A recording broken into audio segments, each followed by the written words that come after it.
Well, yes, there's been some dramatic scenes right across Denbighshire and parts of Conwy. Here on this Glassdeer, the new estate in Ruthin, you can see the fire crews are pumping away the water that's been here since the early hours of this morning. And let me just show you the scene behind me. You can see the estate still practically underwater. You have cars and homes really caught up in a big downpour since about 6 o'clock this morning. All the residents have either moved out, gone to friends or relatives' houses, or gone to the leisure centre in the town where they'll be cared for by the Red Cross. But it's not just here. As you said, St Asaph were also preparing for the worst last night when the floods that we'd all been fearing finally arrived. St Asaph's residents watched the water levels rising overnight as the river Elwy reached breaking point.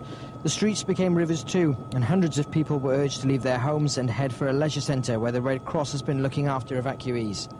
Some grabbed what valuables they could. It was only by morning that the scale of the devastation became clear. We live straight down at the end, towards the left, and it's 2.5 feet, and it's seeping into the house.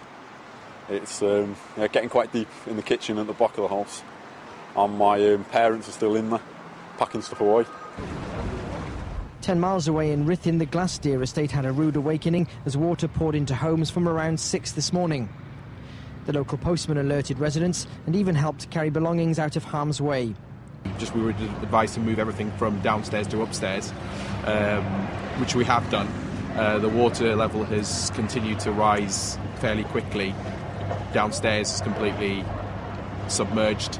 We're looking at thousands of pounds worth of damage.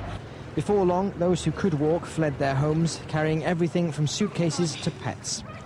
Most of the recently built homes here have been inundated with water, the victims asking why flood defences seem to have offered little resistance. Well, of course, the water levels on this estate now are beginning to subside, but I've been into a couple of houses today where there are literally feet of water in people's living rooms. Despite that, they've tried to salvage what they can by taking things upstairs or putting them on kitchen tables, things like that. And we've seen scenes of people being rescued by boat, a heavily pregnant woman at one point rescued by members of the fire service in their boat that was here, and people carrying guinea pigs, cats, dogs. It's been incredible, but also people offering to help people who haven't been caught up in this, coming down to offer their services, either their vehicles or even just simply making a cup of tea and giving someone a coat and a bit of warmth and helping them dry off, really. The big question now is, of course, where is this heading next? Ruthin in Denbighshire is now feeling the force of the floodwater. There, the River Clwyd is threatening to breach its banks, and people there, around about 20 people or so, are currently being moved for precautionary reasons to a place of safety.